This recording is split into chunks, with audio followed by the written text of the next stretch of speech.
காதல் அப்படிங்கிறது ஒரு கனவு மாதிரி தான். அந்த கனவை காணாம யாரெல்லாம் இருக்க முடியாது. கண்டிப்பா மனிதராக பிறந்த அனைவரும் ஒரு முறையாவது அந்த காதல் இந்த கனவை கண்டிருப்பார்கள். மனிதர்களுக்கு கிடைத்த ஒரு வரம் அப்படின்னு கூட நம்ம காதலை சொல்லலாம். ஸோ அப்படி ஒரு புனிதமான ஒரு சூப்பரான காதல் பற்றி இன்னைக்கு நம்ம பார்த்துடலாம். இது வந்து இந்த காதல் வந்து எப்போ நடக்கு அப்படின்னு கேட்டிங்கன்னா 1945. ஸோ இந்தியா வந்து சுதந்திரம் வாங்குறதுக்கு முன்னாடி வந்து நடந்துச்சு. ஏன் நான் இந்தியா சுதந்திரம் வாங்குறத பற்றி பேசுகிறேன் அப்படின்னா இதுக்கு ஒரு கனெக்டிங் இருக்குது. இந்த காதல் பார்த்தீங்கன்னா இந்தியாவில் இருக்க பையன் பொண்ணுக்கும் பாகிஸ்தானில் இருக்க பையனுக்குமே ஒரு காதல் தான். இந்தியா பாகிஸ்தான் அப்படின்னாலே எப்போவுமே ஒரு சண்டை தானே வரும். இதில் எப்படி காதல் வந்துச்சு அப்படின்னு கேட்டிங்கன்னா காதல் வருது. ஸோ இது ரொம்ப ஒரு சுவாரஸ்யமாக இருக்கும். வாங்க நம்ம வீடியோக்குள்ள போயிடலாம். அதுக்கு மட்டும் நம்ம சேனலுக்கு புதுசாக சப்ஸ்கிரைப் பண்ணி மறக்காம பெல் ஐக்கனை கிளிக் பண்ணுங்க. அப்போ தான் போட எல்லா வீடியோ வந்து சேரும். அது மட்டும் இல்லாமல் உங்களோட லைஃப் ஸ்டோரி காதல் ஸ்டோரி இருந்துச்சுன்னா நம்மகிட்ட ஷேர் பண்ணி நினச்சிங்கன்னா என்னோட இன்ஸ்டாகிராம் ஐடியா டிஸ்பிளேல கொடுக்குறேன். அதுக்கப்புறம் டிஸ்கிரிப்ஷனில் என்னோட இன்ஸ்டாகிராம் ஐடி கொடுக்குறேன். அதில் வந்து ஃபாலோ பண்ணி எனக்கு வாய்ஸ் மெசேஜ் பண்ணுங்க. உங்களோட காதல் ஸ்டோரி நம்ம சேனலில் போட்டுடலாம். நம்ம காதலோட கதாநாயகி பார்த்தீங்கன்னா அபிநயா. அவங்களோட ஃபுல் பேர் அபிநயா. ஸோ வந்து பேரே இவ்வளோ அழகாக இருக்குது பார்த்தீங்களா. ஸோ அந்த மாதிரி இந்த பொண்ணு வந்து ரொம்ப அழகாக இருப்பாங்க. இவங்க பார்த்தீங்கன்னா இந்தியாவில் இருக்காங்க. நம்ம காதலனோட பேர் பார்த்தீங்கன்னா ஷாருக் பார்த்தீங்கன்னா பாகிஸ்தானில் இருக்கிறாரு. ஸோ இவங்க வந்து எப்படி ரெண்டு பேருமே லவ் பண்ணாங்க. இந்தியா இங்கே இருக்குது, பாகிஸ்தான் இங்கே இருக்குது. பட் ரெண்டு பேருக்குமே கனெக்டிங் இல்லை. எப்படி லவ் பண்ணாங்க கேட்டிங்கன்னா அந்த காலத்தில் இன்டர்நெட் இருந்துச்சா? எதுவுமே இல்லை. இன்டர்நெட்டும் இல்லை, எதுவுமே இல்லை. பட் எப்படி லவ் பண்ணாங்க அப்படின்னு கேட்டிங்கன்னா எனக்கு வந்து சந்தேகம் இருந்துச்சு. பட் எப்படி லவ் பண்ணாங்க அப்படின்னு கேட்டிங்கன்னா ஃபர்ஸ்ட் வந்து இவங்க வந்து இந்தியா பாகிஸ்தான் வந்து பெரியதுக்கு மாட்டி சுதந்திரத்துக்கு மாட்டி ஒன்றா தான் இருந்துச்சு. இந்த டைமில் வந்து இவங்க எல்லாருமே டெல்லியில் தான் இருக்காங்க. ஒரு சின்ன கிராமத்தில் இருக்காங்க. இவங்க வந்து எப்படின்னா எப்படி மீட் பண்ணுறாங்க அப்படின்னு கேட்டிங்கன்னா பக்கத்து கிராமங்கள் தான். இந்த கிராமங்கள் வந்து அந்த டைமில் வந்து தண்ணி எடுக்கிறதுக்காக ரொம்ப தூரம் போவாங்க. அப்போ வந்து பார்த்தீங்கன்னா ஊருக்கு ஒரு பொது கிணறு இருக்கும், ஒரு 4-5 ஊருக்கு ஒரு பொது கிணறு இருக்கும். அந்த மாதிரி இடத்துலாம் போய் தண்ணி எடுத்துருவாங்க. ஸோ அப்போ பார்த்தீங்கன்னா நம்ம வந்து அபிநயா வந்து தண்ணி எடுக்கிறதுக்காக போயிருக்காங்க. போகும்போது பார்த்தீங்கன்னா இவருக்கு வந்து பிடிச்சிருது. இவர் வந்து யதார்த்தமாக அங்கே வாரங்கள் வரும்போது பிடிச்சோடனே ஸோ இந்த பொண்ணை வந்து ஃபாலோ பண்ணுறாரு அப்படின்னா போகிற இடத்துலலாம் பார்க்குறது. அப்போ உள்ள காதல் வந்துட்டுனா அந்த ஒரு பார்வையிலே தானே இருக்கும். எப்போவுமே அதிகமாக பேச்சுவார்த்தைகள் கூட இருக்காது, லெட்டர்ஸ் கூட இருக்காது. அந்த பார்வையிலேயே அந்த காதலை மீது புரிஞ்சுக்குவாங்க. கண்ணாலே பேசுவாங்க. ஸோ அந்த கண்ணால பேசுறதெல்லாம் எப்படின்னு எனக்கே தெரியாது. அது ஒரு நல்லா இருக்கும் பேசுறதுமே. ஸோ இப்படி வந்து ஒரு 2-3 மாதங்கள் ஆகிறது. 2-3 மாதங்கள் கடந்த பிறகு அப்போ பார்த்தீங்கன்னா இந்த போர்லாம் பயங்கரமாக நடந்துட்டு இருக்கு. இந்த போருங்கிற மாதிரி போராட்டங்கள் நிறைய நடந்துட்டு இருக்கோம் அப்படின்னா இவங்களுக்குள்ள ஒரு காதல் போராட்டம் நடந்துட்டு இருக்கு இந்த பக்கம். ஸோ எப்படி வந்து லவ் பண்ண ஒத்துக்குவாங்களா, வீட்டில் ஒத்துக்க மாட்டாங்களா, என்ன பிரச்சனை வரும், அதுக்கப்புறம் நிறைய பிரச்சனை இருக்கு. அப்படி இப்படி நம்ம அபிநயாக்குள்ள 1008 குழப்பங்கள் இருக்கு. பட் ஷாருக் எதுலையுமே எந்த ஒரு குழப்பம் இல்லை, தெளிவாக இருக்காரு. நம்ம அபியை லவ் பண்ணணும் அப்படிங்கிற ஒரு தெளிவாக இருக்காரு. ஸோ இப்படி போயிட்டு இருக்கோம். பார்த்தீங்கன்னா நம்ம அபிநயா கொஞ்சம் டான்ஸ் நல்லா ஆடுவாங்க. அது வந்து ஒரு பார்க்குற யதார்த்தமா. ஸோ எங்கே டான்ஸ் ஆடினாங்க அப்படின்னு கேட்டிங்கன்னா ஊரில் வந்து அந்த டைமில் வந்து இப்படி ஒரு சின்ன திருவிழாலாம் வரும்போது பார்த்தீங்கன்னா அப்போ அந்த யதார்த்தமாக ஒரு ஃப்ரெண்ட்ஸோட வந்து சின்ன டான்ஸ் ஆடிட்டு இருக்கும்போது பார்த்தீங்கன்னா அப்போ வந்து பார்த்துட்டு இருக்காரு. எப்போவுமே வந்து அபிநயாவை பார்க்குறதே ஒரு வேலையை வச்சுருக்காரு. அதுக்கப்புறம் ஸோ அபிநயாவுக்கும் வந்து ஒரு பிடிச்சி போயிருக்கு. நம்ம ஷாருக்கும் பிடிச்சி போயிரு. ஷாருக்கும் வந்து ரொம்ப அழகாக இருப்பார். பேருக்கு ஏற்ற மாதிரி ரொம்ப அழகாகவே இருப்பார். அதுக்கப்புறம் வந்து 2 பேரும் பேசிக்கல. பட் வந்து ஒரு கண்ணாலே இப்படி வந்து ஒரு ஸ்மைல் பண்ணுவாங்க. பிடிச்சிருந்தா அந்த காலத்தில் ஸ்மைல். இப்போலாம் நம்ம வந்து டக்குன்னு டேரக்டாக பேசிடுவோம். பிடிச்சி நம்ம பேசுவாங்க. பேசுறதை விட கண்ணால பார்ப்பாங்க. பார்த்தோன்னே ஜஸ்ட் ஒரு ஸ்மைல் பண்ணுவாங்க. ஸ்மைல் பண்ண உடனே அதுலேயே வந்து அவங்களுக்கு புரிஞ்சிடும் காதலிக்கிறாங்க இல்லையா அப்படிங்கிறது. ஸோ 2 பேரும் எப்படி காதலிச்சிட்டு இருக்காங்க. காதலியும் தொடர்ந்து ஒரு 2 வருஷம் போயிட்டு இருக்கு.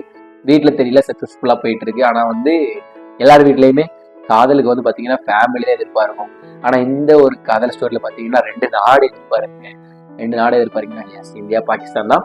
ஸோ எப்படி இந்த ஒரு இந்தியா பாகிஸ்தான் எதிர்ப்பு வந்துச்சு அப்படின்னு கேட்டிங்கன்னா இது வந்து எல்லாருக்குமே தெரிஞ்சிருக்கும். சுதந்திரம் வாங்கினதுக்கப்புறம் இந்தியாவிலேருந்து பாகிஸ்தான் பிரிஞ்சு போயிட்டாங்க. ஸோ அந்த மாதிரி தான் அவரோட குடும்பம் அங்கேருந்து போகக்கூடிய சுச்சுவேஷன். இந்த மாதிரி டைமில் போகணும்னு நினச்சிட்டு இருக்காரு. பட் வந்து அபிநயா விட்டு போகிறதுக்கு அவருக்கு மனசே இல்லை. அபிநயா கூட்டாலும் அபிநயாவை விட்டு வர முடியாத அந்த சுச்சுவேஷனில் அவங்க இருக்காங்க. ஏன்னா வந்து பேரண்ட்ஸை டிபெண்ட் பண்ணியிருக்காங்க. ஸோ பேரண்ட்ஸை விட்டுட்டு நம்ம அங்கே போக முடியாது, என்ன ஆகும்னே தெரியாது. ஸோ இந்த மாதிரி நிலமையில வந்து அபிநயா வந்து மனசுக்குள்ள போட்டு குழப்பிட்டு இருக்காங்க. ஸோ அவங்க வந்து ஷாருக்கு போகக்கூடிய நிலைமை, அவங்களும் வந்து பேரண்ட்ஸ் விட்டு வர முடியாது அப்படிங்கிற மாதிரி. ஸோ 2 பேருமே இந்த ஒரு குழப்பத்திலே இருந்து கடைசியில் பார்த்தீங்கன்னா ஷாருக் வந்து பாகிஸ்தான் போயிட்டாரு. ஸோ பட் அவரால் இங்கே வர முடியல. அதுக்கப்புறம் பார்த்தீங்கன்னா ரொம்ப நாள் இவங்களே நினச்சிட்டு இருக்காரு. ஷாருக்கும் அபியும் ஷாருக்கை வந்து நினச்சிட்டு இருக்காங்க. இப்படி வந்து பார்த்தீங்கன்னா ஒரு 2 பேருமே ஒரே நேரத்தில் லெட்டர்ஸ் எழுதுறாங்க. இதுதான் பேவில் வந்து 2 பேருமே லெட்டர்ஸ் எழுதி வைக்கிறாங்க. மனசில் இருக்கிறது எல்லாத்தையுமே எழுதி வைக்கிறாங்க. நான் வந்து இப்படி லவ் பண்ணேன் அப்படிங்கிறத வந்து ஷாருக்கை லவ் பண்ணேன் அப்படிங்கிறத எழுதி வந்து அப்போ வந்து ட்ரங்க் போட்டியுமே இருக்கும், அதில் வந்து அப்படி மறைச்சி வச்சுருக்காங்க. பட் இது யாருக்குமே தெரியும். அதுக்கப்புறம் பார்த்தீங்கன்னா நம்ம அபிநயாவுக்கு வந்து இங்கே கல்யாணம் முடிஞ்சிருச்சு. பட் ஆனால் அவங்க நினச்சிக்கிட்டு தான் இருக்காங்க. அங்கே பார்த்தீங்கன்னா ஷாருக்கு கல்யாணம் முடிஞ்சிருச்சு. அவரும் வந்து நம்ம அபியை வந்து நினச்சிட்டு இருக்காங்க. காதல் பண்ணவங்க எல்லாருக்குமே புரியும் கண்டிப்பாக. லைஃப்பில் வந்து தினமும் ஒரு நாளைக்கு ஒரு முறையாவது நம்ம காதலே நினைக்காம இருக்கவே மாட்டாங்க.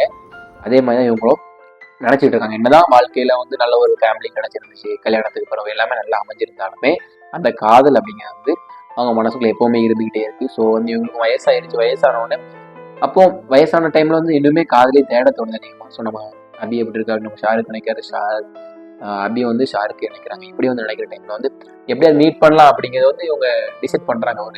ஒரு 60 ஏஜ் இருக்கும் நினைக்கிறேன். I think 60 age. ஆமாம், 60 வயசில் வந்து இவங்க வந்து மீட் பண்ணணும்னு நினைக்கிறாங்க. மீட் பண்ண நினைக்கும் போது ஃபேமிலியில் வந்து எப்படி வந்து இதை சொல்ல முடியும்? ஏன்னா வந்து இப்போ அந்த டைமில் வந்து இப்படி ஒரு பையன் லவ் பண்ண அப்படின்னு நம்ம அபியும் சொல்ல முடியாது. ஷாருக்கு இது எப்படி சொல்ல அவருக்கும் தெரியும். ஏன்னா பேர குழந்தைங்களா வந்துருச்சு, வந்து எப்படி நம்ம வந்து பேச முடியும், எப்படி சொல்ல முடியும் அப்படிங்கிறது அவங்களுக்குள்ள ஒரு இதாகவே மனசுக்குள்ள இதாகவே இருக்குது. பட்டு சொல்லவே இல்லை. சொல்லாமல் பார்த்தீங்கன்னா நம்ம வந்து ஷாருக்கு வந்து வழி இல்லாமல் கிளம்பி வரணும்னு நினைக்கிறாரு. அபியை வந்து கிளம்பி வந்து பார்க்க வரணும் அப்படின்னு நினைக்கிறாரு. ஸோ வந்து இந்தியாவுக்கு வந்து வராரு. இப்போ வந்து அபினே அங்கே போகிறது கஷ்டம் பாகிஸ்தானுக்கு. பட் பாகிஸ்தானில் வந்து அவர் ஈஸியாக வந்துடுறாரு. வந்து நம்ம அபியை பார்க்கணும் அப்படின்னு சொல்லிட்டு தேடுறாரு. அப்போத்துக்கும் இப்போத்துக்கும் ஊர் வந்து டோட்டல் டிஃப்ரெண்ட் ஆகிடுச்சு. டோட்டல் டிஃப்ரெண்ட் ஆகி இருக்குது ஃபுல் அண்ட் ஃபுல்லாகவே. எப்படி நம்ம வந்து கண்டுபிடிக்க முடியும் அப்படின்னு அவருக்கே தெரியல. எங்கே போய் சுற்றினாலும் அவருக்கு வந்து ஃபுல்லாக ஒரு ஐடியாவே இல்லை, எங்கே இருப்பாங்க எதுவுமே இல்லை அப்படின்ட்டு. கிட்டத்தட்ட ஒரு 6 months தேடி அவரும் முடியல, திருப்பி போயிட்டார். ஏன்னா கண்டுபிடிக்க முடியல. அவர் இங்கே வந்து சும்மா ஒரு ஃப்ரெண்டை பார்க்க வரேன்னு கூட சொல்ல, ஃபேமிலிட்டு எதுவுமே சொல்லாமல் தான் ஓடி இருந்திருக்காரு. ஸோ இப்போ பார்த்தீங்கன்னா அதுக்கப்புறம் வந்து ரிட்டர்ன் ஃபேமிலிக்கு போயிடுறாரு. போனவொடனே ஃபேமிலியில் என்னாச்சு என்ன அப்படின்னு கேட்கும்போது இவரால் உண்மையை மறைக்க முடியல. நான் இப்படி ஒரு பொண்ணை லவ் பண்ணேன். ஸோ எனக்கு இந்த சாகக்கூடிய வயசில் எனக்கு வந்து என்னோட காதலே மீட் பண்ண தோணுச்சு. ஸோ அதனால என்னோட காதலே பார்க்க போனேன் அப்படிங்கிற மாதிரி நம்ம ஷாருக்கு வந்து சொல்றாரு. ஷாருக்கு சொன்னோடனே அதுக்கப்புறம் வந்து ஃபேமிலி சப்போர்ட் பண்ணுறாங்க. அப்போ வந்து அவங்களோட பேரண்ட்லாம் இருப்பாங்களா, இந்த கிராண்ட் ஃபாதர் ஆகிட்டாரு, ஒரு பேரண்ட்லாம் இருந்தோடனே அவங்க எல்லாமே வந்து கண்டிப்பாக நம்ம தேடி கண்டுபிடிக்கணும் அப்படிங்கும் போது அவங்க வாராங்க. வந்து இந்தியாவுக்கு வந்து தேடி கண்டுபிடிக்கிறாங்க. கண்டுபிடிச்சி ஃபைனலாக வந்து பார்த்தீங்கன்னா அந்த ஒரு மொமெண்ட் அவங்க 2 பேருமே அந்த பிரிஞ்சு போன மொமெண்ட்டை வந்து மறுபடியும் சேர்த்து வைக்கணும்னு நினைக்கிறாங்க. சேர்த்து வைக்கணும் மீன்ஸ் ஜஸ்ட் ஒரு மீட் பண்ணி பேசணும். அவங்களுக்கு அவங்க வந்து ஒரு செக்ஷுவல் லைஃப் கிடையாது, ஒரு புனிதமான காதல் கதை. ஏன்னா வந்து ஒரு புனிதமான விஷயங்கள் அதை வந்து பேசணும் மட்டும் தான் நினைப்பது. அவங்களோட மைண்டு வேற எதுவுமே இல்லை. ஏன்னா அவங்க மைண்டில் ஃபுல்லாக இருந்த ஒரே விஷயம் என்னன்னா, இது வந்து ஒரு லஸ்ட்டாக இருந்துச்சுன்னா கண்டிப்பாக அந்த ஒரு செகண்ட் நினைச்சிருவாங்க, மறந்துருப்பாங்க. ஆனால் பார்த்தீங்கன்னா இத்தனை வருஷத்துக்கு அப்புறம் ஞாபகம் வச்சிருக்காங்க அப்படின்னு அது உண்மையான காதல் மட்டும் தான் அப்படி ஞாபகம் வச்சுக்க முடியும். அந்த காதல்னால தான் அவங்க வந்து தேடி வந்தாங்க அவ்வளோ தூரம் ஷாருக்கு வந்து. ஸோ அதேமாதிரி நம்ம அபிநயம் அவங்களை எதுவுமே நினச்சிக்கிட்டு இருந்தாங்க, நம்ம காதலை நினச்சிட்டு இருந்தாங்க. சிலவங்களாம் பார்த்தீங்கன்னா அந்த பழகின கொஞ்ச நாளே மறந்துடுவாங்க. அவ்வளோதான் இவங்களாம் இல்லை அப்படிங்கிற மாதிரி மறந்துடுவாங்க. பட் அவங்களாம் அண்டுமே அப்படி ஞாபகம் வச்சிருந்தனால அந்த ஒரு மொமெண்ட் அவங்களுக்கு வந்து சூப்பர் ஸ்வீட்டாக இருந்துச்சு. அந்த ஒரு கடைசி காலங்கள், வாழ்க்கையின் இறுதிக்கட்ட காலத்தில் வந்து அவங்களுக்கு வந்து வாழ்க்கையிலே அவங்க வந்து இத்தனை வருஷம் வாழ்ந்த வாழ்க்கையிலே அதுதான் அவங்களுக்கு ரொம்ப ஒரு பிடிச்ச நாள், அந்த ஒரு நாள் அமைஞ்சிச்சு அப்படிங்கிற மாதிரி அவங்க சொல்லியிருக்காங்க. ஸோ இந்த கதை பிடிச்சிருந்தா மறக்காமல் சப்ஸ்கிரைப் பண்ணி நம்ம சேனலுக்கு பெல் ஐக்கனை கிளிக் பண்ணி விட்டுருக்க அப்போட எல்லா வீடியோ. அது மட்டும் இல்லாமல் உங்கள் டைம்லையும் இதேமாதிரி லவ் ஸ்டோரிஸ் ஷேர் பண்ண நினச்சிங்கன்னா நம்ம இன்ஸ்டாகிராம் ஐடியா வந்து டிஸ்பிளேல கொடுக்குறேன். அதுக்கப்புறம் கீழே வந்து என்னோட இன்ஸ்டாகிராம் ஐடியா டிஸ்கிரிப்ஷன்லேயும் கொடுக்குறேன். ஃபாலோ பண்ணிட்டு எனக்கு வாய்ஸ் மெசேஜ் பண்ணுங்கள். பாய்.